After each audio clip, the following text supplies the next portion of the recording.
before the advent of Islam. And Islam preserved the concept of the Hajj, the concept of visiting the Kaaba, etc. But it was corrected. The manner of doing it was corrected. It was done in the original way of Ibrahim alayhi salam, etc. The manner of worship at the sacred house was changed so that they weren't, for example, in a state of undress. They weren't, for example, the clapping that they used to do when they worshipped at the Kaaba. All these things were taken away and they were instead replaced with the salah that we have and the Hajj, rituals of the Hajj that we have. One of the things the Meccans used to do is they didn't go to the Arafat because they thought they were the people of the Haram and they shouldn't go to Arafat. So again, this was the Wuquf al-Arafat is Hajj for us. So all of these things were corrected and rectified. Also, the unique quality that the Quran has is that its contents are preserved by Allah. And Allah Ta'ala said in Surah Al-Hijr, "Inna nahnu nazzalna dhikr wa inna lahu lahafidun." And this verse is a guarantee from Allah, a promise from Allah that He will preserve the authenticity of the Quran as it has a unique status as the final scripture. Previous scriptures came and after being corrupted, they were corrected by what followed. But because the Quran is the last scripture, it contains this divine promise that its authenticity will be preserved by Allah. And it also states that it contains the religion which has also been perfected in Surah Al-Ma'idah. As mentioned, "Al-yawma akmaltu lakum dinakum wa atmamtu alaykum ni'mati wa raditu lakum al-Islam dina." So, akmaltu lakum dinakum, that this religion has been completed, perfected. Atmamtu alaykum ni'mati, and the blessing has been completed upon you. So again, in this respect, the Quran is unique in that it contains a religion which Allah has said is finalized. So as I said, previous religions, they came and in their time they were binding, but sometimes afterwards they were amended or adjusted according to the time and the situation. But the Quran, Allah Ta'ala said that this contains a perfect and complete religion. The scholars analyzed the manner in which we should engage with the Quran. And they mentioned that the recitation of the Quran, when we recite the Quran, how should our condition be? That we should recite the Quran with a fearful, hopeful, and humble heart. So first of all, in terms of the condition of our heart when we are reciting, that we should have fear in our heart when we read the ayat which are about God's punishment and God's justice, then there should be fear in our hearts. But at the same time, that when we read the verses of Rahmah and the verses about Jannah, that we should have hope in our hearts. And at all times there should be humility in our hearts, that we are submitting before the speech of Allah, who is the divine, who is our master, and therefore we engage with the Quran as humble servants of Allah. So the state of our heart should be fearful, hopeful, and humble when we are reciting the Quran. Our voice, that we should recite with a beautiful voice and with correct Arabic pronunciation or tajweed, so that we are maintaining the authenticity of the words of the Quran, and that also that we beautify the recitation of the Quran so that people are attracted to it. And one of the criterion by which the Imam is selected to lead the prayer is the beauty of his voice. And this is because, and even the beauty of his character, because the Imam, and even the beauty of his appearance, sometimes even it comes down to the physical appearance, because everything about the Imam should attract people to the prayer.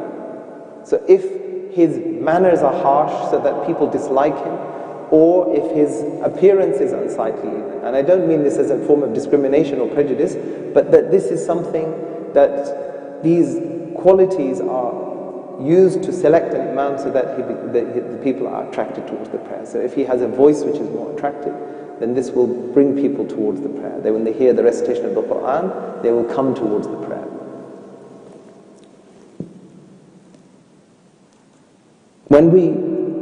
So I talked about the heart and the voice, and also the intention. The intention that we make when we recite the Quran should be that we do so to please and to obey Allah.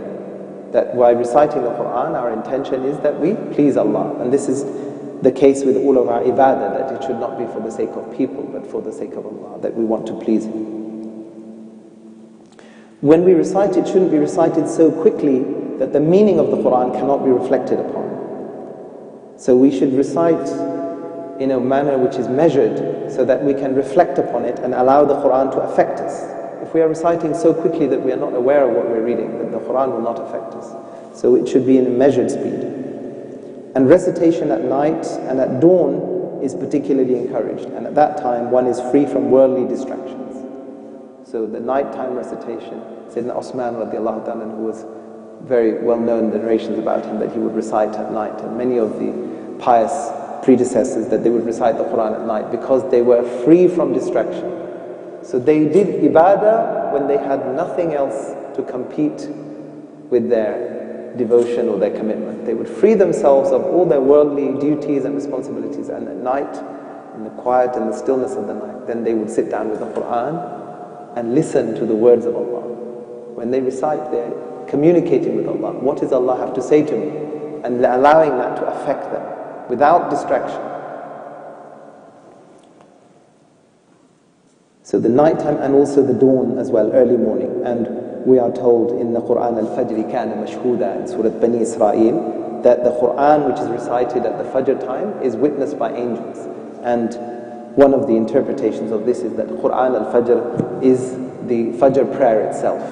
But also, so the Quran which you read in the Fajr prayer is the Quran al-Fajr. And also, recitation that you do around this time as well, outside of the prayer, is also Quran al-Fajr. But the ulama, they said that the Quran al-Fajr, by mentioning Quran al-Fajr, that this is a mention of the Fajr prayer itself. Because when you mention the arkan, the constituent elements, the fundamental constituent elements of the prayer, it is a reference to the prayer. So the fact that in Qiyam we recite the Quran, Quran al-Fajr means, so for example, elsewhere in the Quran, Allah Ta'ala said to Sayyidah Maryam, He said, وَارْكَعُوا مَعَ الرَّاكِئِينَ. He didn't mean just stand and bow. He means pray, do the salah. But He said, وَارْكَعُوا مَعَ الرَّاكِئِينَ. So He mentioned the ruku on that occasion. But it means the prayer. But when He mentions a constituent and mandatory constituent element of the prayer, it's an allusion towards the prayer. But sometimes a particular constituent element is drawn out for emphasis. So He said in the Quran about the Prophet ﷺ that He, الَّذِي يَرَاكَ حِينَ تَقُومُ, the one who sees you when you stand. وَتَقَلُّبَكَ فِي السَّاجِدِينَ, and your alternation amongst those who prostrate. So He highlighted the qiyam of the Prophet ﷺ, how he would have been when he was standing and reciting the Quran in front of Allah. So He highlighted that qiyam, الَّذِي يَرَاكَ حِينَ تَقُومُ. And then He said, وَتَقَلُّبَكَ فِي السَّاجِدِينَ, and the way you keep alternating in sajda after sajda. تَقَلُّبَكَ فِي السَّاجِدِينَ. So He mentioned the prostration of the Prophet. So He is mentioning to the Prophet, I'm looking at you when you are standing and reciting the Quran. I'm looking at you when you are prostrating in sajda before me as well.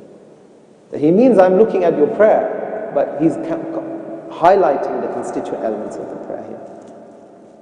Quran al-Fajr kana mashhuda. But you should not read, I mentioned reading the Quran at night, you should not read until you become drowsy or disinterested. So if you become sleepy, or if you lose interest because you're excessively tired or distracted, then at that time you should stop reading. It's better to read some Quran and with focus than to read a lot and drift away. Give it respect. The recitation should commence by seeking refuge with Allah. In Surah An-Nahl, Allah Ta'ala says that before we recite the Quran, we should seek refuge from Allah. So we should say, A'udhu billahi minash shaitanir rajim. This is mentioned in the Quran. And so the scholars consider this to be mandatory, that when we read Quran, we should say, A'udhu billahi minash shaitanir rajim, because the Quran itself tells us to do that. And also, we should say, Bismillahir Rahmanir Rahim, which we see at the beginning of every surah of the Quran as well. Bismillahir Rahmanir Rahim. When we hear the Quran, that's for recitation of the Quran. What about when we hear the Quran? So when we hear the Quran recited, the people who listen should be silent and attentive out of veneration for the word of Allah. And Surah Al-A'raf, the Quran tells us that we should listen when the Quran is read. Many of us now put the Quran on devices at home or on the television at home, and then we go about our normal business because we think it creates a nice atmosphere. But whenever we have the Quran playing or being recited, we should try to make sure that we are attentive as well. And it is necessary to have wudu to touch the Quran, and it is preferable to have wudu to recite the Quran. So what this means is that you can recite the Quran without wudu, but it's better if you have wudu in order to recite the Quran. But to touch the Quran, the physical Quran, to touch it, then you should have wudu. Is that okay, uncle? So you should have wudu you must have wudu to touch the Quran, and it's better to have wudu to recite the Quran. So for example, if I'm going to sleep and I want to recite the Fatiha for barakah and for protection, and I don't have wudu, I can still recite Fatiha by heart. And I can still blow on the hands and wipe on the body. It's the sunnah of the Prophet ﷺ, if I don't have wudu. But if I want to pick up the book, then I have to have wudu to touch it. And also it is not permitted to recite the Quran when you require ghusl. So this is something which is a reminder for us that if we are in a state of major impurity, when we have to do ghusl, whether the ladies or the men, and this is the ruling in the Hanafi madhab at least, that we shouldn't recite the Quran at that time. And some people make some relaxation in this for women when they are in a state of impurity for a protracted period. For example, if they are embarked on a course of Quranic study, etc., then in some of the other mazhabs there is more relaxation. But in general, we should not recite Quran when we require ghusl. Imam Nawawi, in his book Etiquette with the Quran, he quotes Hassan al-Basri rahmatullah alayhi as saying that the people before you considered the Quran to be correspondence from their Lord. So they would ponder it by night and perform it by day. So what he means here is that the pious people which preceded us, they considered the Quran to be a communication from Allah, and so at night they would reflect upon it and think about it, and in the daytime they would implement it, so that they were putting it into practice. And Imam Nawawi rahmatullah alayhi gives a number of examples when the Prophet ﷺ or the Sahaba Kiram would sometimes spend the entire night repeating a single verse of the Quran or weeping during its recitation. Just taking a verse of the Quran and repeating it over and over at night and weeping out of the effect that that had on them. Imam Nawawi also mentions that it was the practice of the Sahaba and that it is a recommended behavior to attend gatherings in which the khatam of the Quran takes place, so that the Quran is completed and that this is a time to make dua after the khatam of the Quran has been completed. And also it is recommended that as soon as you finish one recitation of the Quran, you immediately start a new one. So often we see that when people finish the Quran, they start Alif Lam Mim and finish at Ulaika Humul Muflihun. So that the Quran is not, you don't finish at An-Nas and stop, but you go to the beginning and you start again and then you stop after you've read a little bit. Some of the narrations, some of the verses and narrations which are mentioned about the Quran, first of all in verse 3 of Surah Al-Ma'idah, Allah Ta'ala mentioned, and this is the verse that I said to you before, الْيَوْمَ أَكْمَلْتُ لَكُمْ دِينَكُمْ وَأَتْمَمْتُ عَلَيْكُمْ نِعْمَتِي وَرَضِيتُ لَكُمُ الْإِسْلَامَ دِينًا. This day I have perfected for you your religion and completed my favor upon you and have approved for you Islam as a religion. Also in verse 9 of Surah Al-Hijr, the verse which I mentioned earlier, إِنَّا نَحْنُ نَزَّلْنَا الذِّكْرِ وَإِنَّا لَهُ لَحَافِظُونَ. Indeed, it is we, Allah Ta'ala says, it is we who sent down the Quran, and indeed we will be its guardian. That He will preserve the authenticity of the Quran. And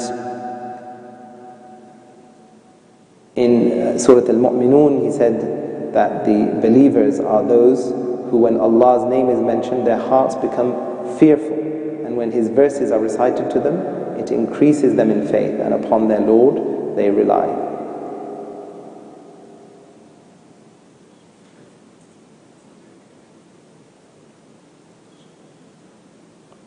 In fact, in the Quran, in the Arabic, it says, وَجِلَتْ قُلُوبُهُمْ, that their hearts become fearful.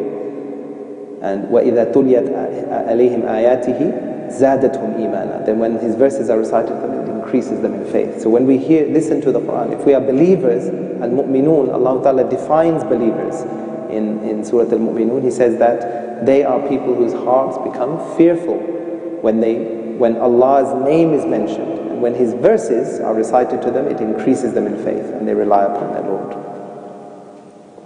In verse 4 of Surah Al-Muzammil, Allah Ta'ala says that وَرَتِّلِ الْقُرْآنَ تَرْتِيلًا, that we should recite the Quran tartila, with tartil measurement, measured at a measured pace. And this is what I was mentioning before, that if you recite the Quran at a measured pace, then you can absorb what it is saying and allow it to communicate with you rather than rushing through the recitation.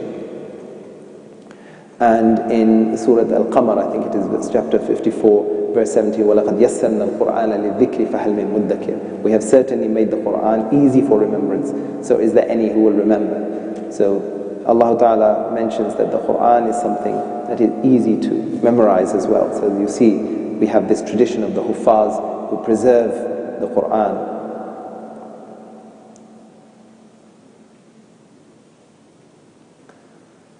In Surah number 38, verse 29, Allah Ta'ala says, this is a blessed book, Mubarak, which we have revealed to you, Prophet Muhammad Sallallahu Alaihi Wasallam, that they may reflect upon its verses. And this is the concept of tadabbur, which I mentioned before, and that those of understanding would be reminded, so that people who understand will be reminded. So Allah Ta'ala mentions that the Quran is something that should be reflected upon. And in Surah Al-A'raf, verse 204, He mentioned, when the Quran is recited, then listen to it and pay attention so that you may receive mercy. So here, as I mentioned before, that Allah Ta'ala instructed us to listen carefully when the Quran is recited, and in return, Allah Ta'ala will bestow His mercy upon you simply for the respect that you show towards the Quran and the words of the Quran. Some of the narrations in the ahadith which are mentioned about the Quran, Sayyidina Uthman radiallahu ta'ala anhu reported that the Prophet sallallahu alaihi wasallam said, in Arabic it's خَيْرُكُمْ مَنْ تَعَلَّمَ الْقُرْآنَ وَعَلَّمَهُ. The best of you is the one who learns the Quran and teaches it. And this is the hadith from Bukhari Sharif. And this, obviously, the Prophet sallallahu alaihi wasallam used this as a formula, خَيْرُكُمْ, the best of you, to show something which was now very important. But what is interesting is the cycle that he mentions here, that you learn the Quran and you teach the Quran. So the Quran is something which is rotated between people, that you acquire the knowledge of it from your teachers and you pass on the knowledge of it to your students. And so every generation continues this ongoing duty. This is something which is continuing, the acquisition of knowledge of the Quran and the dispensation of knowledge of the Quran from generation to generation. And this is a sacred duty that the Prophet ﷺ has entrusted his ummah with, that this should be preserved, that the Quran should be taken from the time period of the Prophet ﷺ himself all the way to the Day of Judgment by this successive process of acquiring knowledge and dispensing knowledge of the Quran. Abu Musa radiallahu ta'ala who reported that the Prophet ﷺ said, make a habit of reciting this Quran. Make a habit of reciting this Quran by the one in whose hand the soul of Muhammad is. It slips away free quicker than a camel gets loose from its hobble. It means that he compared the Quran here to give an image that people would understand, because you see, in those days the Arabs, the camel was everything to them. It was their conveyance, it was their security, it was everything for them. If you were in the desert and you lost your camel, that was a huge problem for you. And also the camel was a lot of wealth as well in there. It was like leaving the handbrake off your car. Now, if you imagine, if somebody said to you, make sure you put the handbrake on your car, you'll understand the value of that. Because you imagine it going down the hill and crashing. There's a loss of value, plus you have no means of transport, so you're going to make sure that you put the handbrake on. In the same way, the Prophet ﷺ is explaining to get their attention. He's talking about something which is important to them and saying that if you, just as whenever you stop somewhere, you always tie the camel to make sure when you come back, the camel is still there. He's saying the same thing with the Quran, that you make a habit of reciting the Quran. Because if you don't make that habit, the Quran will slip away from you. The words of the Quran will leave you. You'll begin to forget the words, and also the teachings of the Quran will leave you. Because if you are not exposing yourself to the contents of the Quran, then how will it affect your behavior? And how it will affect your spiritual state? So he said, make a habit of reciting the Quran. And it doesn't matter how much. The important thing, the best deeds that Allah Ta'ala likes are the ones which are regular. So if it's a small amount, if you look at your schedule, look at your routine, if you find you have time at night, then make a time at night. If you find that you have a time on the way to work, some people do it on their devices on the way to work, they read some Quran. Or some people find that in the morning after Fajr they feel clearest. Whatever time you have, if your job is busy, if you have to get moving in the morning, if you have travel, that's fine. Make a small time, whatever you can do, but do it regularly. This is the important thing, is that you fix times where you can come back to the Quran regularly. In your schedule, make time. And you see the whole timetable of the Salah is like this, that Allah Ta'ala gives us some leeway, some flexibility, but a daily timetable is set around the prayers. He didn't leave it up to us to just say that we should do Salah and remember Him sometimes when we have time. He's inna salata kanat ala al-mu'minina kitaban mawquta. He fixed the times for it. So in the same way, we should make a habit of reciting the Quran. Abdullah ibn Amr ibn al-As radiallahu ta'ala who reported that the Prophet sallallahu alayhi wa sallam said, it will be said to those who know the Quran, recite and ascend. Recite and ascend. Habib, this is in Jannah. Recite and ascend. Ascend means go up. So it means that when you get to Jannah, inshallah, in the Akhirah, Allah Ta'ala will say to those who know the Quran, recite and ascend. And He says, recite slowly as you did in the world below, and your station will be at the last verse you recite. This is from Abu Dawood and Tirmidhi Sharif. So meaning that the more Quran you know, the higher your position will be in Jannah. And also they are told to recite slowly as you did in the world below, and your station will be at the last verse you recite. So the more Quran we know, the higher the position and status we will have in Jannah, inshallah. And Sayyidah Aisha radiallahu ta'ala anha reported that the Prophet sallallahu alayhi wa sallam said, someone who recites the Quran and is fluent in it is with the pious, with the noble pious angels. And someone who recites the Quran and stammers in it has two rewards as it is difficult for him. This is from Bukhari and Muslim Sharif. So being fluent in the recitation of the Quran and then engaging in that fluency, in that recitation of the Quran, puts you in a status where you are compared to angels at that time, in terms of the status and the sanctity and the sacredness of what you are discharging. And if you find it difficult to recite the Quran, and you still persevere in reciting the Quran, your tongue doesn't turn easily to the words of the Quran, but you persevere, then Allah Ta'ala doubles the reward. One reward is for your recitation, and one reward is for the difficulty which you face in persevering. So this is something that we should take heart from. Many of us feel that perhaps others have ease because they are better at doing something. Or maybe others find it easier to do something. Sometimes we have issues keeping our wudu, and we feel that we could do more ibadah if we were able to keep our wudu easily. And others seem to keep their wudu forever. Some people say that I'm reading with the wudu I had from 4 prayers of before. So then it feels difficult for us. We think, how can we do as much ibadah as somebody who doesn't have the problem that we have? Some of us have illnesses, sicknesses. Some of us have weaknesses. Some of us have commitments, work commitments, etc., or family commitments. And all of these things sometimes hinder our ability to do as much ibadah as our heart wishes to do. But here this gives us a lot of encouragement, because it shows us that when we do something in spite of a difficulty, if it is a difficulty with our wudu, or with our health, or with our weakness, or with the fact that we are busy, or something is distracting us, we have other commitments, and yet we still make time for these things that Allah has asked us to do for His pleasure, then we have reward for doing those things, and we also have an extra reward for the fact that we have overcome our difficulty to try to do that. Even if we are not able to do as much, then Allah Ta'ala gives us reward simply for trying, simply for the effort, simply for the obstacles that we face and trying to overcome them. Sayyidina Ibn Mas'ud radiallahu ta'ala reported that the Prophet sallallahu alayhi wa sallam said, whoever recites a letter of the book of Allah earns a good deed, and each good deed is worth 10 like it.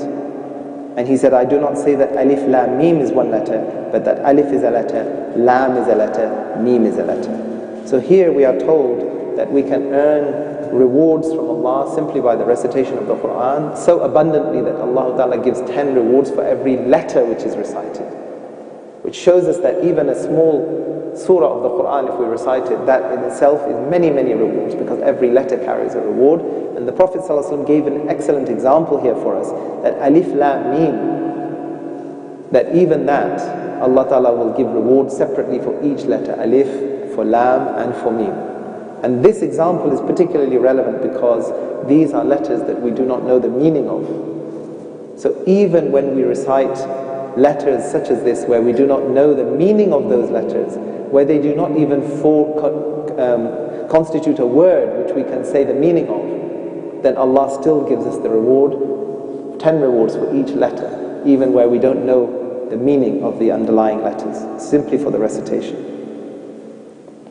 Ibn Abbas radiallahu ta'ala, who stated that the Prophet sallallahu alayhi wasallam said, a person who has nothing of the Quran inside him is like a ruined house. And this is narrated from Imam Tirmidhi. So here you see how through these different narrations the Prophet ﷺ keeps on emphasizing the importance of maintaining our connection with the Quran. When he says like a ruined house, if you imagine the word ruins itself, if you think about it, that there is something that was standing and it has fallen into ruin, it has fallen into disuse, abandoned, derelict. And he's giving us these graphic images, these graphic examples, so that we can understand what we are doing to ourselves. When we become devoid of Quran, then we become like a ruined house. The Quran preserves the life inside us, the dignity inside us, all of the grandeur that we see in a functioning household. The Quran provides this grandeur, and it keeps our life as something worth living, something functioning, and something which is beneficial to us. As soon as we lose the Quran, then our life is devoid of benefit, devoid of its adornment, and devoid of its preserved status. So the Quran has to be preserved in our homes and our houses. This is a sacred duty that we have to recite the Quran as an example for our children, as an example to the members of our household, that we always have the recitation of the Quran, the discussion of the Quran as well. You know, people around the table, they talk about things such as world events, current events. It's very normal for people now to talk about what is happening in the news, or what is happening, how did you spend your day? And all of these things are useful and important, but how many times do we talk about the Quran? Do we ever stop and have a discussion, a family discussion about a verse of the Quran, for example? Do we present a verse of the Quran and say to our family, what do you understand by this verse? What does this mean to you? What would you like to say about this verse? And make a discussion out of it, perhaps. So we have different ways of engaging with the Quran. We can not just put the Quran on for people to listen to, but also discuss the Quran. Sometimes we can sit down with our families and read from the tafsir of the Quran, or we can read the translation of the Quran, perhaps. Maybe look at different translations and see why certain translators have put a different emphasis on a certain word, and how that might affect the meaning in that case. Maybe look at how scholars interpreted a verse of the Quran and derived rulings from that verse. Why, for example, do we have to have wudu to touch the Quran? Because the Quran said, "La yamassuhu illa al-mutahharun." So the scholars derived a ruling from that we should then, what does it mean by the pure one? Some people said, "La yamassuhu illa al-mutahharun" means that only the angels touch the Quran, which is in the Lawh Mahfuz, that this is the mutahharun are the angels. But the scholars derived a meaning from this, that the Quran is sacred, and therefore to touch the Quran we must be in a state of purity. So they took from that we should also, as human beings, when we touch the book, the physical embodiment of the Quran, that we should also be in a state of ritual purity. So they extended that. So how are rulings derived by the scholars? Again, this is something that we can discuss and bring that knowledge alive in our houses. Sayyidina Abu Hurairah radiallahu ta'ala anhu related that the Messenger of Allah sallallahu alayhi wa sallam said, a group does not gather in one of the houses of Allah Most High, reciting the Quran and studying it together, except that tranquility descends upon them, mercy envelops them, and the angels encompass them, and Allah mentions them to those in His presence. And this is narrated by Imam Muslim and Abu Dawud. So here we see that the Prophet ﷺ is saying that whenever a group of people gathers in one of the houses of Allah, reciting the Quran and studying it together, and look how many things he mentioned, that tranquility descends upon them, mercy envelops them, the angels surround them, and Allah mentions them to those in His presence? How many different forms of honor and blessings are showered upon us simply through the study and the engagement in the Quran? And he mentioned in groups here, and this is very important because sometimes we see people now have these discussions about whether we should do something individually or whether we should do something as a group. And there is merit when we give charity sirran wa alaniyatan, secretly and openly. And here we do pray individually and we do recite Quran individually, but we know when we pray in congregation we get 27 times the reward. And here the blessings of reciting Quran or studying Quran in congregation are mentioned here. So again, the fact that we come together for this purpose, coming together for a good purpose. So everything doesn't have to be individual, because there's this tendency now that everything should be individual, dua should be individual, salah should be individual, everything should be individual. But congregation, coming together for a good purpose, is mentioned in these narrations as something which multiplies the blessings. Because not only do we do something good, but we encourage others to do something good at the same time. So some of the passages of the Quran which have particular significance and benefits that we can also make part of our routine and our timetable. We'll stop in a few moments because for the dua, inshallah, before the iftar. But just to mention some of these things, the last two verses of Surah Al-Baqarah, if you recite these at night, in the narration, in the hadith of Bukhari and Muslim Sharif, that this will be sufficient for the reciter. So one of these things we can do, Amin al-Rasulu, these last verses of Surah Al-Baqarah, which were given to the Prophet ﷺ as a gift on the night of Mi'raj, that we should recite this at night. The final 10 verses of Surah Al-Imran, it is sunnah to read them in the early morning. The Prophet ﷺ used to read these in the early morning. This is mentioned in Bukhari and Muslim Sharif, the final 10 verses of Surah Al-Imran, the third chapter of the Quran. The Fatiha, it is mentioned, described as being the greatest surah in Bukhari Sharif, and also it can be read for a cure. So whenever you have any form of illnesses or sickness, Fatiha is also known as Surah Al-Shifa. One of the names of Fatiha is Surah Al-Shifa. That can be recited and blown upon the affected part. Surah Al-Ikhlas, Qul Huwa Allahu Ahad. This is, it's mentioned in Bukhari Sharif that the reward of reciting this surah is the reward of reciting a third of the Quran. So if we recite this third 3 times, then we have the reward of reciting the entire Quran. Surah Al-Falaq and Surah Al-Nas, it is sunnah to recite these 2 surahs at night and to blow them on the hands and rub this all over the body for protection. Surah Al-Falaq and Surah Al-Nas. Surah Al-Mulk, one of the blessings mentioned of this surah in Abu Dawud and Tirmizi Sharif is that Surah Al-Mulk will intercede for the reciter.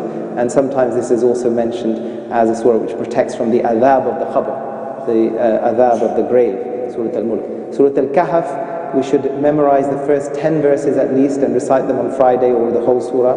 And this is one of the benefits of this, is that to have protection from Dajjal. Surah Yasin in Tirmizi Sharif is described as the heart of the Quran, Qalbul Quran. And Surah Al-Waqi'ah is, we're told that the blessings of this, to recite this at night to protect from poverty. And this is mentioned by Imam al-Bayhaqi. So that Surah Al-Waqi'ah increases the rizq of the person. Whoever has a problem with his employment or his income, his earnings, anything to do with rizq, then he should recite Surah Al-Waqi'ah. Surah Al-Rahman is described, and this is mentioned by Imam al-Bayhaqi, as the adornment of the Quran, Arus al-Quran. And this is because of its beautiful nature, the beautiful qualities of Surah Al-Rahman, and its words, its constructs, even its rhythm. Surah Al-Fatah, the 48th chapter of the Quran, was dearest to the Prophet. The Prophet ﷺ said in Bukhari Sharif that this was the dearest to me. Inna fatahna laka fathan mubina. And this was foretelling the victory of the Prophet ﷺ's mission, not a military victory, but the fact that his mission would be completed, that he would complete the purpose for which Allah Ta'ala had sent him, and that Islam would be established as a religion at the Kaaba, the sacred house. And then Ayat al-Kursi in Nisa'i Sharif, it is mentioned that Ayat al-Kursi is the greatest ayah in the Quran, and that we should recite this at night for protection from shaitan. This is mentioned in Bukhari Sharif. And also that you should recite it after prayer if you want to be assured of paradise. So Ayat al-Kursi recited at night, protection from the shaitan, and also recited after every prayer. Many people after the fard prayer always recite Ayat al-Kursi as a way of being assured of paradise, inshallah. So may Allah Ta'ala accept whatever has been said and give us tawfiq to be affected by it and to benefit from it. Wa akhiru da'wana. Jazakallah khair. MashaAllah. أعوذ بالله من الشيطان الرجيم بسم الله الرحمن الرحيم قل يا أيها الكافرون لا أعبد ما تعبدون ولا أنتم عابدون ما أعبد ولا أنا عابد ما عبدتم ولا أنتم عابدون ما أعبد لكم دينكم ولي دين بسم الله الرحمن الرحيم قل هو الله أحد الله الصمد لم يلد ولم يولد ولم يكن له كفوا أحد بسم الله الرحمن الرحيم قل هو الله أحد الله الصمد لم يلد ولم يولد ولم يكن له كفوا أحد بسم الله الرحمن الرحيم قل أعوذ برب الفلق من شر ما خلق ومن شر غاسق إذا وقب ومن شر النفاثات في العقد ومن شر حاسد إذا حسد بسم الله الرحمن الرحيم قل أعوذ برب الناس ملك الناس إله الناس من شر الوسواس الخناس الذي يوسوس في صدور الناس من الجنة والناس بسم الله الرحمن الرحيم الحمد لله رب العالمين الرحمن الرحيم مالك يوم الدين إياك نعبد وإياك نستعين اهدنا الصراط المستقيم صراط الذين أنعمت عليهم غير المغضوب عليهم ولا الضالين آمين بسم الله الرحمن الرحيم ألف لام ميم ذلك الكتاب لا ريب فيه هدى للمتقين الذين يؤمنون بالغيب ويقيمون الصلاة ومما رزقناهم ينفقون والذين يؤمنون بما أنزل إليك وما أنزل من قبلك وبالآخرة هم يوقنون أولئك على هدى من ربهم وأولئك هم المفلحون إن رحمة الله قريب من المحسنين وما أرسلناك إلا رحمة للعالمين ما كان محمد أبا أحد من رجالكم ولكن رسول الله وخاتم النبيين وكان الله بكل شيء عليما ألا إن أولياء الله لا خوف عليهم ولا هم يحزنون الذين آمنوا وكانوا يتقون لهم البشرى في الحياة الدنيا وفي الآخرة لا تبديل لكلمات الله ذلك هو الفوز العظيم إن الله وملائكته يصلون على النبي يا أيها الذين آمنوا صلوا عليه وسلموا تسليما اللهم صل على سيدنا مولانا محمد وعلى آله وصحبه أجمعين سبحان ربك رب العزة عما يصفون وسلام على المرسلين والحمد لله رب العالمين ما شاء الله آمين या इलाहुल आलमीन जो ख़त्म पाक पढ़ा गया इसका सवाब और इफ्तारी के लिए आज इस भाई ने जिन्होंने भी एहतमाम किया है और जो बहनें और अजीज़ दोस्त इफ्तारी के लिए जितना भी सामान लेकर आए हैं सब का सवाब आक़ा दो आलम की बारगाह में पेश करते हैं कबूल व मंजूर फरमा और हुज़ूर रहमत दो आलम सल्लल्लाहु अलैहि वसल्लम से या आलमीन सरकार दो आलम सल्लल्लाहु अलैहि वसल्लम के ख़ानदान के जितने भी अफराद और आप सल्लल्लाहु अलैहि वसल्लम के सहाबा सहाबियात अज़वाज तारात बनात तय्यबात ताहिरात खुलफ़ाए राशिदीन शुहदाए इस्लाम शुहदाए बदर शुहदाए उहद सय्यद शुहदा हज़रत हम्ज़ा रज़ियल्लाहु ताला शहीद आज़म हज़रत इमाम हुसैन रज़ियल्लाहु ताला शुहदाए करबला सरकार दो आलम सल्लल्लाहु अलैहि वसल्लम की उम्मत के तमाम औलिया उज़्ज़ाम की अरवाह को पहुँचा के हाज़रीन महफ़िल के अज़ीज़ वक़ार रिश्तेदार वालिदैन इस दुनिया से चले गए अल्लाह सब की रूहों को इस पाक कलाम को सवाब पहुँचा और उनकी बख्शी फरमा शहजाद साहब हमारे वॉलंटियर हैं उनकी वालदा साहबा मग़फ़ूरा के लिए दुआ करते हैं अल्लाह ताला उनकी बख्शिश व मग़फ़िरत फरमाए या इलामीन हाज़रीन महफ़िल के जो भी अज़ीज़ व कार वालिदैन बुज़ुर्ग इस दुनिया से चले गए, उन सब की रूहों को इस्लाम का सवाब पहुँचा, उनकी बख्शिश फरमा, मग़फ़िरत फरमा। जनाब अल्लामा शफ़ी-उद्दीन साहब की वालिद वालिदा और अज़ीज़ और मेरे वालिद मरहूम, अल्लाह सब की बख्शिश फरमा दे। या अल्लाह आज के दिन की इबादत कबूल फरमा, रियाज़त कबूल फरमा। आज के दिन का ये रोज़ा रखा हुआ कबूल फरमा, इसके दौरान कोई गलती कोताही हुई तो माफ़ फरमा। या अल्लाह हमारे गुनाहों को माफ़ फरमा, हमारी ख़ताओं को माफ़ फरमा, हमारी लग़ज़शों को माफ़ फरमा। रमज़ान मुबारक के अशराए बख्शिश की बरकत से हमारे गुनाहों को माफ़ फरमा, हमारा ख़ात्मा बिल ईमान फरमा। जहाँ भी कोई परेशानी है मौला करीम करम फरमा। चौधरी जहांगीर साहब के वालिद साहब चौधरी मुनस्सर साहब अस्पताल में, अल्लाह ताला उनको सेहत कामिला आजिला नसीब फरमाए। या अल्लाह तो अपना फ़ज़ल, अपना करम, अपनी रहमतें अता फरमा, खैर व आफ़ियत फरमा। मौला करीम तो ख़ास करम फरमा आलम इस्लाम के अंदर।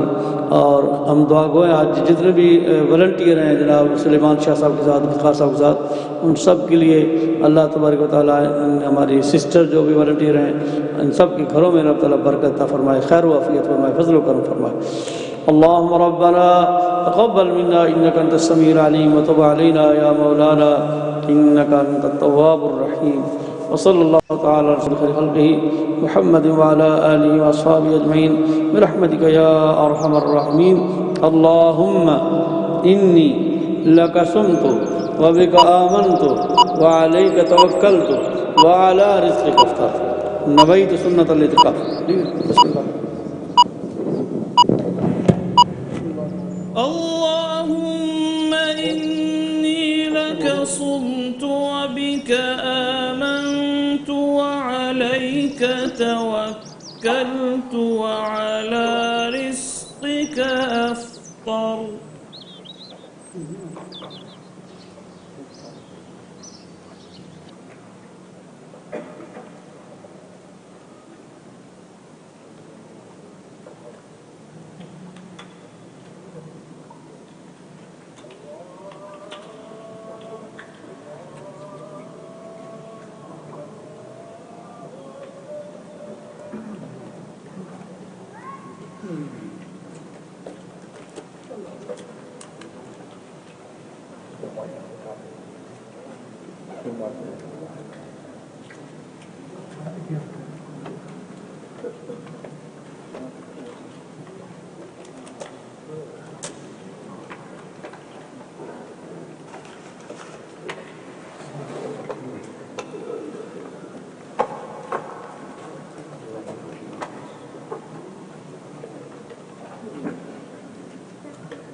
بسم الله الرحمن الرحيم. الله أكبر الله أكبر الله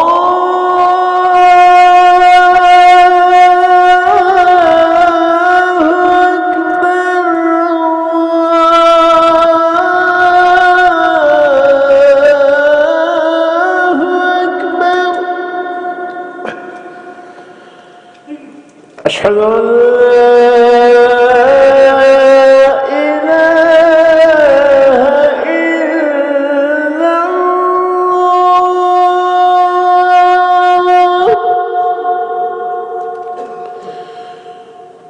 أشهد أن لا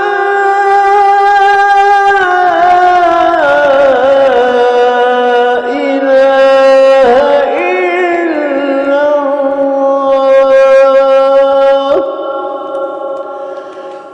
أشهد أن محمدا رسول الله.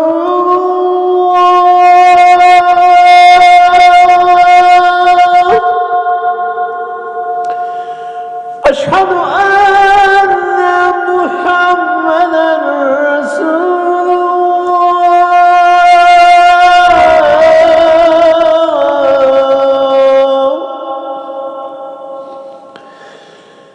حي على الصلاة.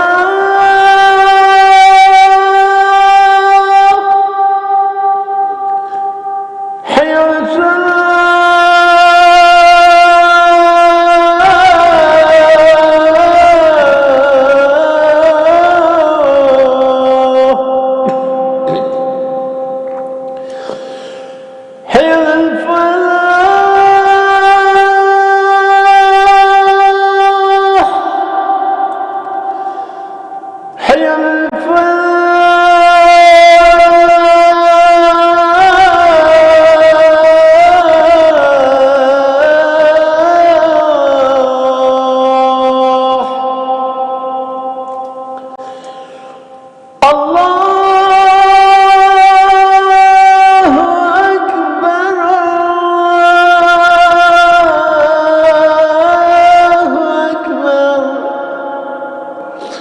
لا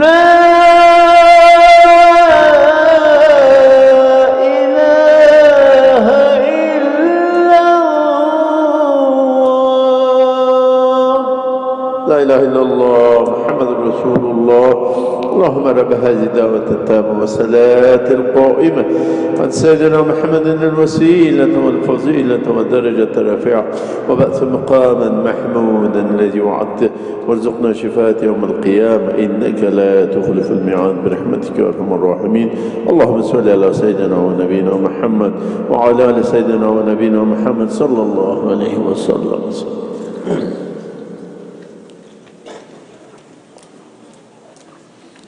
الله أكبر الله أكبر الله أكبر الله أكبر. أشهد أن لا إله إلا الله. أشهد أن لا إله إلا الله. أشهد أن محمدا رسول الله. أشهد أن محمدا رسول الله. حي على الصلاة حي على الصلاة حي على الفلاح حي على الفلاح. قد قامت الصلاة قد قامت الصلاة. الله أكبر الله أكبر لا إله إلا الله. Please switch off your mobiles.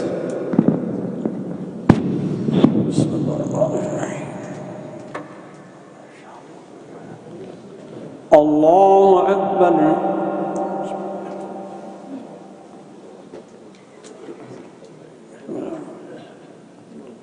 الحمد لله رب العالمين الرحمن الرحيم مالك يوم الدين. إياك نعبد وإياك نستعين. اهدنا الصراط المستقيم صراط الذين أنعمت عليهم غير المغضوب عليهم ولا الضالين.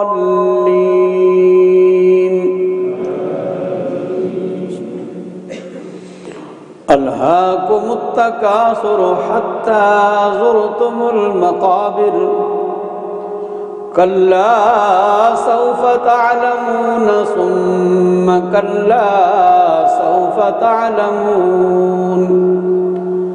كلا لو تعلمون علم اليقين لترون الجحيم ثم لترونها عين اليقين ثم لتسألن يومئذ عن النعيم.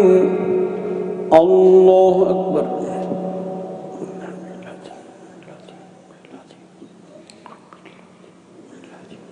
سمع الله لمن حمده. الله أكبر.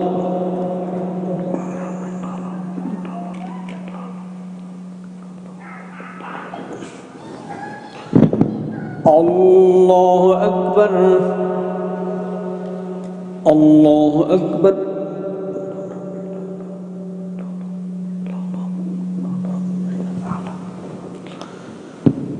الله أكبر.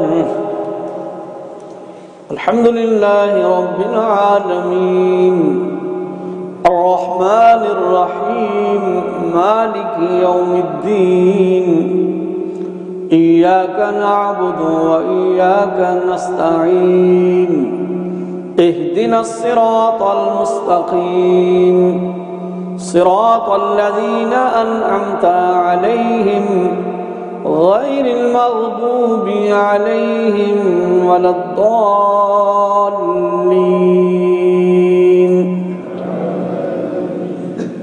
أرأيت الذي يكذب بالدين فذلك الذي يدع اليتيم ولا يحض على طعام المسكين.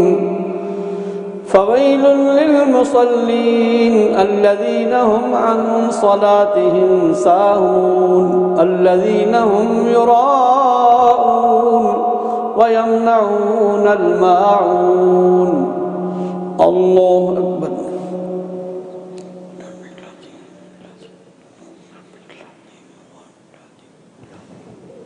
سمع الله لمن حمده الله أكبر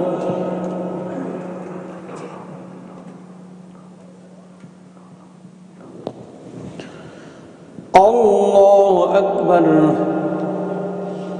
الله أكبر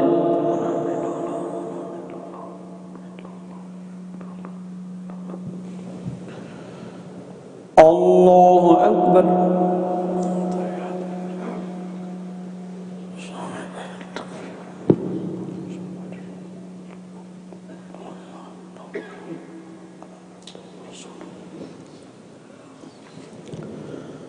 الله أكبر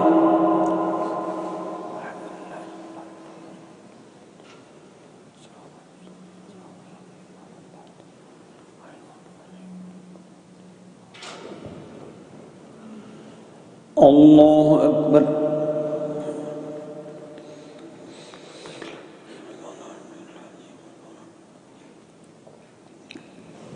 سمع الله لمن حمده الله أكبر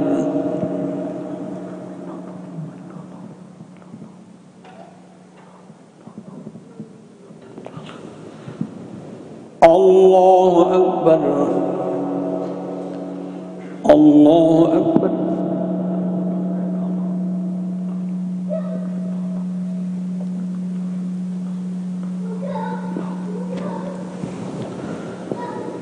الله أكبر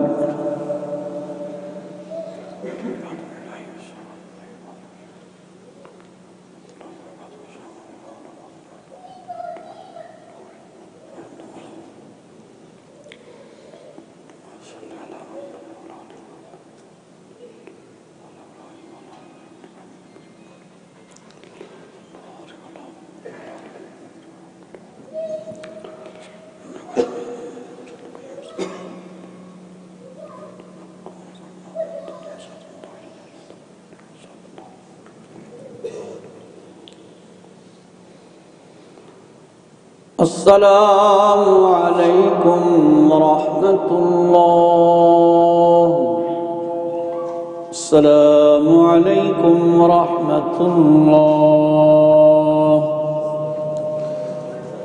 لا إله إلا الله لا إله إلا الله لا إله إلا الله محمد رسول الله صلى الله عليه وسلم اللهم أنت السلام ومنك السلام وإليك يرجع السلام حينا ربنا بالسلام وأدخلنا دارك دار السلام تبارك ربنا وتعاليت يا ذا الجلال والإكرام سمعنا وأطعنا غفرانك ربنا وإليك المصير وصلى الله تعالى على رسوله خير خلقه محمد وعلى آله وأصحابه أجمعين برحمتك يا أرحم الراحمين.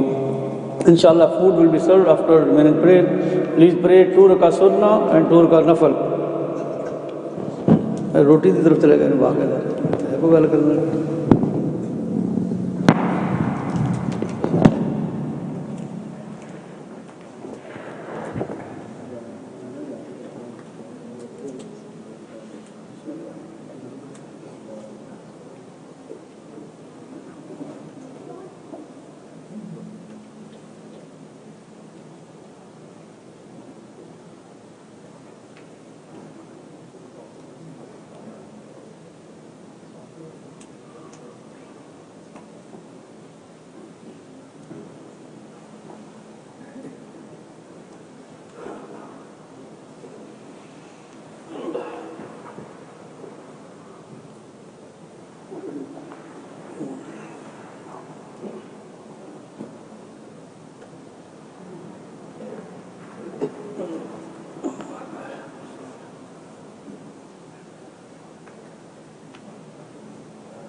الحمد لله رب العالمين والعاقبة للمتقين والصلاة والسلام على رسوله سيد المرسلين ربنا آتنا في الدنيا حسنة وفي الآخرة حسنة وقنا عذاب النار وصلى الله تعالى على رسوله خير خلقه محمد وعلى آله وأصحابه أجمعين برحمتك يا أرحم الراحمين.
constructed with a cost of approx £8 million.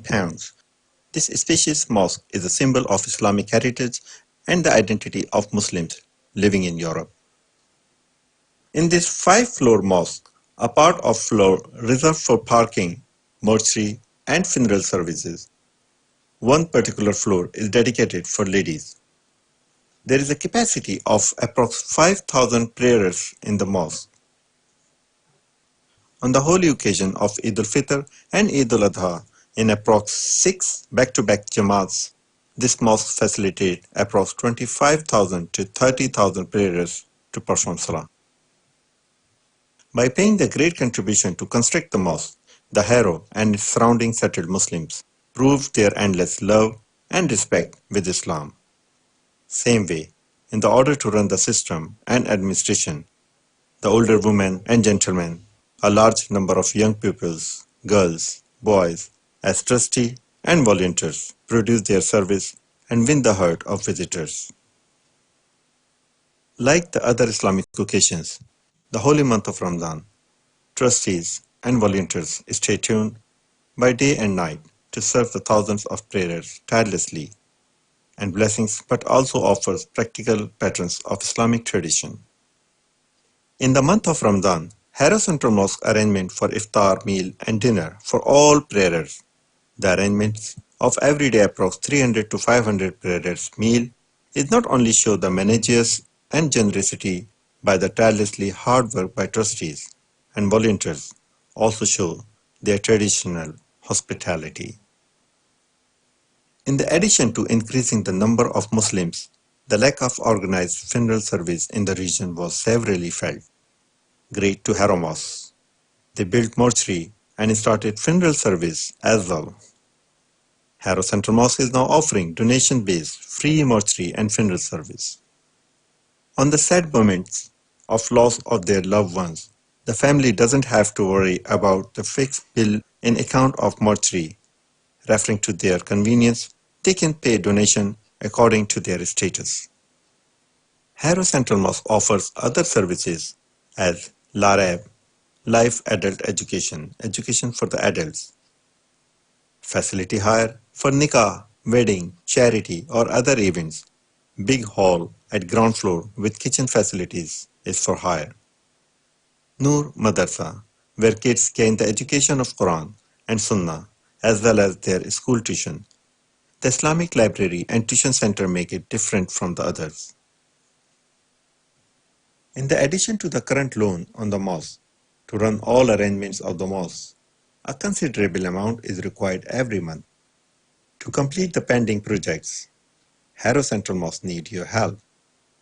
Like building work fund, required approximately £1 million to convert the old mosque into flats. Planning permission is processed. This will complete soon. We request you to donate as much as you can so that the project can complete, which will generate projected rental income approximately between 10,000 to 15,000 a month. This will assist new mosque to pay off day-to-day expenses, debts, and future projects. Calligraphy work, internal and external calligraphy. We require approximately £200,000 to carry out calligraphy work engraved on top quality marble from Turkey. We have invested several months to find the right supplier and architect who will supply and fit the internal and external calligraphy. But in order to place the order, we need to have full funds on account. This is Sadaqah Jariyah. Brothers and sisters, the moment of reward you will get in return is countless. Every time anyone read even single verse, you will get reward for it. External calligraphy will be done in Arabic and translate in English. The calligraphy around the marble and the mihrab, the calligraphy around the mihrab will commence soon. But for the remaining internal and external work, Harrow Central Mosque need funds. Please donate generously. Air conditioning work. The installation of new air conditioning system on ladies section and supplementary air conditioning unit on first floor. With the grace of Allah, we have completed the installation of the new AC system on the ladies side. Supplementary air conditioning system has been installed on the first floor main prayer halls. This was lacking of many years, and each Ramadan Taraweeh prayers were unbearable during hot days. Now you can enjoy your Ramadan and Taraweeh prayers. All would have cost us 300,000, but we managed to get it done for 75,000 pounds only. Qarz-e Hasna money has been used. Therefore, we urge you, please donate to pay this Qarz-e Hasna and will get reward in this world after. CCTV project and new installations. Harrow Central Mosque has over 100 CCTV cameras installed, on which many now need replacing. We also need to install additional cameras to cover the areas which are missing. We also need to install 2 PTC cameras on each floor chamber areas so that any event on any floor can be broadcast on all other floors. We wish to install big screens on each floor so that everyone can see Imam during the prayer, especially during Jummah and Ramadan. We wish to stream it live on Harrow Central Mosque social media. Estimated cost is 25,000 to 30,000. Only your donation can help us to achieve goal. In the month of Ramadan, we also need your help for iftar, the opening of fast at Harrow Central Mosque. Every year, Harrow Central Mosque arranges for an iftar. Approximately 300 to 500 people attend every day to open their fast every day of Ramadan. These numbers are doubled on 27th Ramadan and the last 10 days of Ramadan. So far, generous community of Harrow has been donating generously and covering the cost, and we are hoping to achieve the same this year. Total cost per day to sponsor an iftar is best deed in Ramadan to open someone's fast. Donations for 27th night of Ramadan. Harrow Central Mosque has been following the tradition of completing Holy Quran on 27th of Ramadan by holding ceremony of Khatmul Quran generously and show your appreciation for House of Allah and His servants. There is no minimum or maximum. The higher you donate, the better gifts we can present. Funeral service based on your donations. Harrow Central Mosque has been providing free funeral service wide area. This can only be achieved by your donations. Imagine when someone loses their loved ones and they have no money for funeral service. This is where Harrow Central Mosque helps by providing completely free funeral service with your donation and funds. So please donate generously so that we can provide our service to a larger scale. Make your mosque debt-free in 2018. Harrow Central Mosque had Qarz-e Hasna of over £1 million when it was built. But with your generous donations, the amount left is £221,500. Please make your masjid debt-free by donating as much as you can. Ask your friends, relatives who may be looking for a moment or cause to donate. There is no better time than Ramadan to donate. Double your reward by donating in Ramadan. We need your help to run the mosque.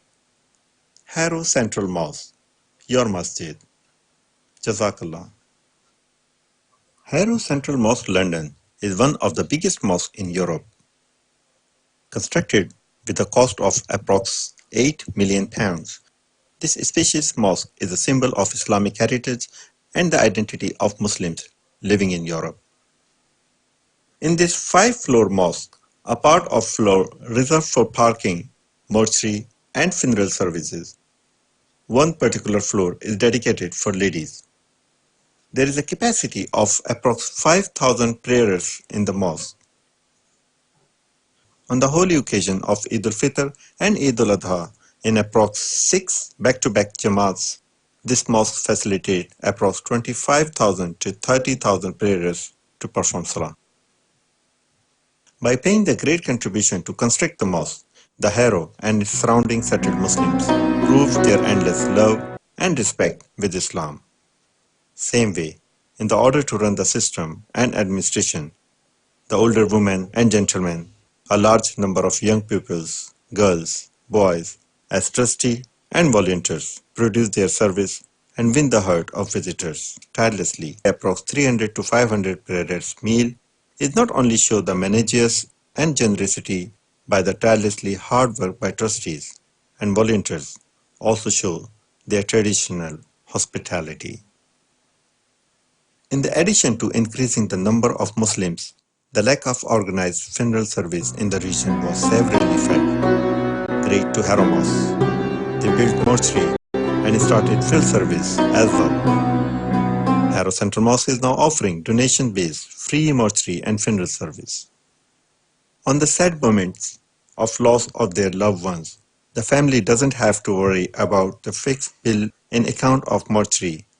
Referring to their convenience, they can pay donation according to their status.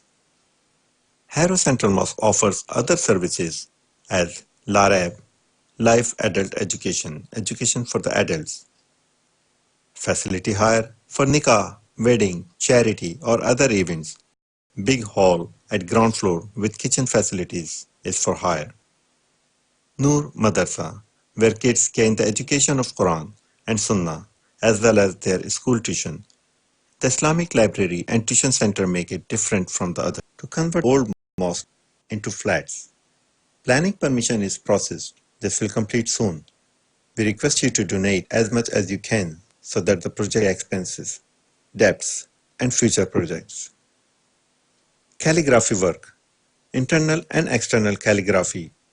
We require approximately £200,000 to carry out calligraphy work engraved on top quality marble from Turkey. We have invested several months to find the right supplier and architect who will supply and fit the internal and external calligraphy. But in order to place the order, we need to have full funds on account. This is Sadaqah Jariyah. Brothers and sisters, the moment of reward you will get in return is countless. Every time anyone read even single verse, you will get reward for it. External calligraphy will be done in Arabic and translate in English. The calligraphy around the marble and the mihrab. The calligraphy around the mihrab will commence soon, but for the remaining internal and external work, Harrow Central Mosque needs funds. Please donate generously. Air conditioning work. The installation of new air conditioning system on ladies section and supplementary air conditioning unit on first floor. With the grace of Allah, we have completed the installation of the new AC system on the ladies side. Supplementary air conditioning system has been installed on the first floor main prayer halls. This was lacking of many years and each Ramadan Taraweeh prayers were unbearable during hot days. Now you can enjoy your Ramadan and Taraweeh prayers. All would have cost us 300,000, but we managed to get it done for £75,000 on. Qarz-e Hasna money has been used. Therefore, we urge you, please donate to pay this Qarz-e Hasna and will get reward in this world after. CCTV project and new installations. Harrow Central Mosque has over 100 CCTV cameras installed, on which many now need replacing. We also need to install additional cameras to cover the areas which are missing. We also need to install 2 PTC cameras on each floor chamber areas so that any event on any floor can be broadcast on all other floors. We wish to install big screens on each floor so that everyone can see Imam during the prayer, especially during Jummah and Ramadan. We wish to stream it live on Harrow Central Mosque social media. Estimated cost is 25,000 to 30,000. Only your donation can help us to achieve goal. In the month of Ramadan, we also need your help for iftar, the opening of fast at Harrow Central Mosque. Every year, Harrow Central Mosque arranges for an iftar. Approximately 300 to 500 people attend every day to open their fast every day of Ramadan. These numbers are doubled on 27th Ramadan and the last 10 days of Ramadan. So far, generous community of Harrow has been donating generously and covering the cost, and we are hoping to achieve the same this year. Total cost per day to sponsor an iftar is £800. Be the first one to pledge. The best deed in Ramadan is to open someone's fast. Be the first one to pledge. The best deed in Ramadan to open someone's fast. Donations for 27th night of Ramadan. Harrow Central Mosque has been following the tradition of completing Holy Quran on 27th of Ramadan by holding ceremony of Khatmul Quran, which concludes by presenting the appreciation gifts to Huffaz and Imams, who have lead the Taraweeh prayers as well as key members. We request you to donate generously and show your appreciation for House of Allah and His servants. There is no minimum or maximum. The higher you donate, the better gifts we can present. Funeral service based on your donations. Harrow Central Mosque has been providing free funeral service to its community, which purely based on your generous donations. But our service are limited to our postcode boundaries. We wish to extend these boundaries so that we can provide our service to large scale and wide area. This can only be achieved by your donations. Imagine when someone loses their loved ones and they have no money for funeral service. This is where Harrow Central Mosque helps by providing completely free funeral service with your donation and funds. So please donate generously so that we can provide our service to a larger scale. Make your mosque debt-free in 2018. Harrow Central Mosque had Qarde Hasna of over £1 million when it was built. But with your generous donations, the amount left is £221,500. Please make your masjid debt-free by donating as much as you can. Ask your friends, relatives who may be looking for a moment or pause to donate. There is no better time than Ramadan to donate. Double your reward by donating in Ramadan. We need your help to run the mosque. Harrow Central Mosque, your masjid. Jazakallah.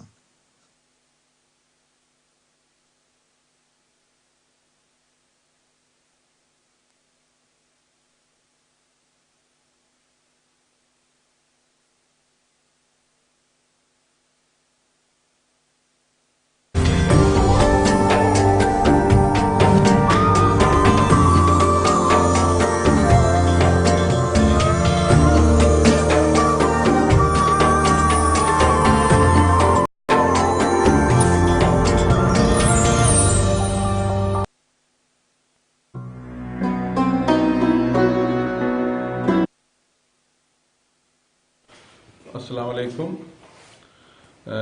मेरा नाम नासिर बशीर है, chairman of harrow mask. तो ये यहाँ पे बड़े अरसे से इस चीज़ की कमी थी कि यहाँ पे मोचरी की फैसिलिटी कोई नहीं थी हैरो के अंदर। तो शुक्र अल्हम्दुलिल्लाह हैरो मस्जिद वालों ने ये फैसिलिटी लोगों को प्रोवाइड कर दी है और अभी जितना भी है ये यहाँ पे काम हो रहा है मोचरी का, ये फ्री है, ओनली डोनेशन बेस। जिसको जितनी तौफीक हो वो पे कर सकता है, अदरवाइज जो नहीं कर सकता तो उसके लिए भी हम कोई चार्जेस नहीं कर रहे। तो इसके लिए हमारे टीम यहाँ पे मौजूद है जो 24/7 आप लोगों के सामने खड़ी है।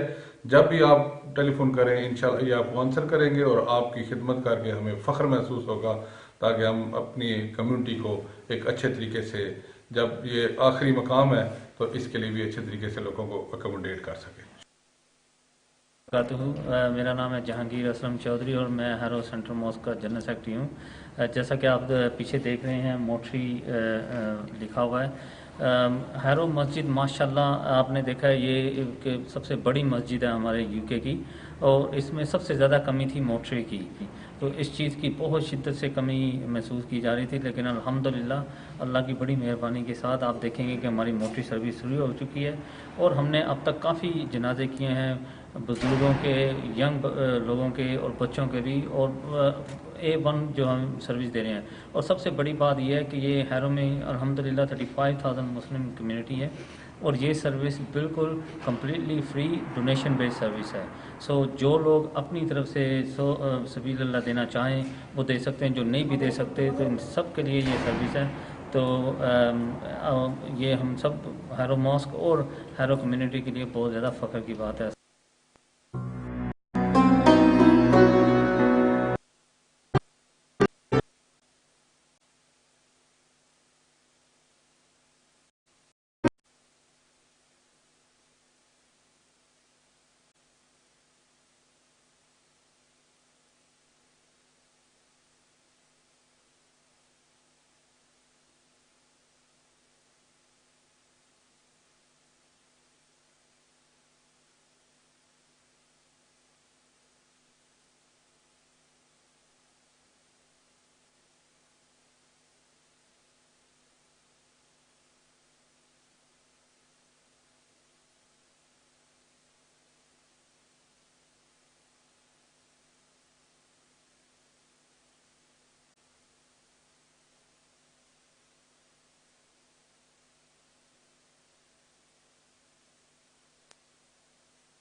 بسم الله الرحمن الرحيم.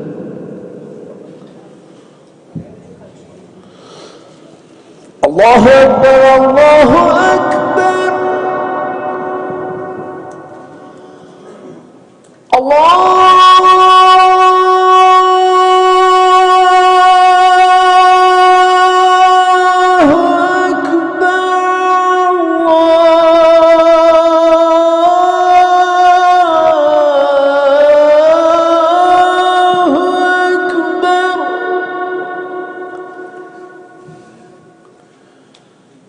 أشهد أن لا إله إلا الله.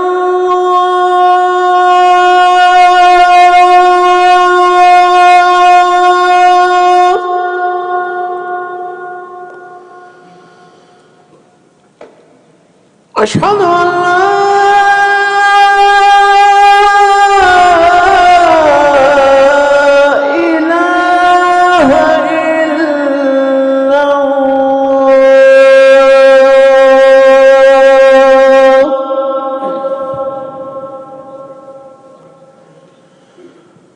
أشهد أن محمدًا رسول الله.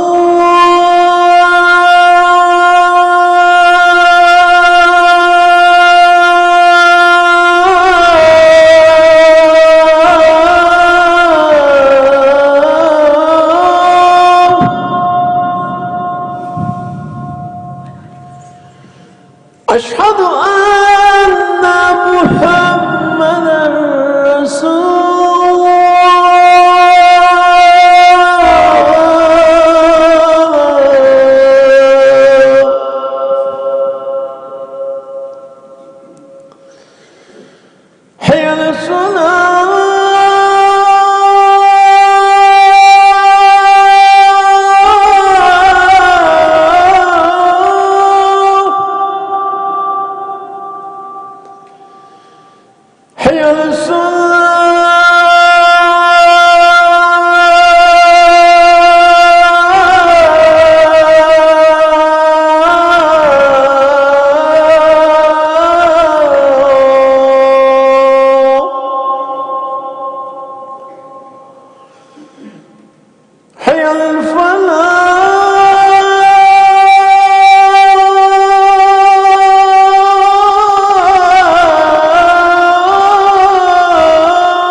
محمد رسول الله.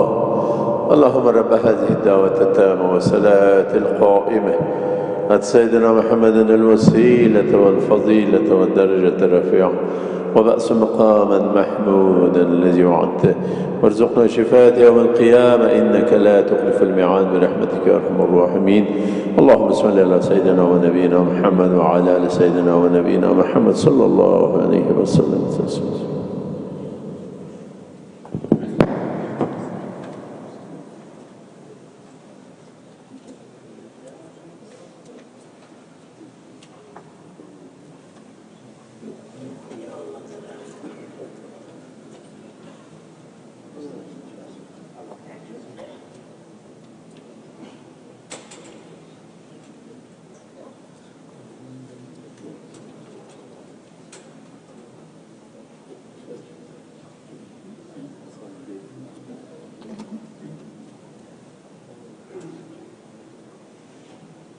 Yeah.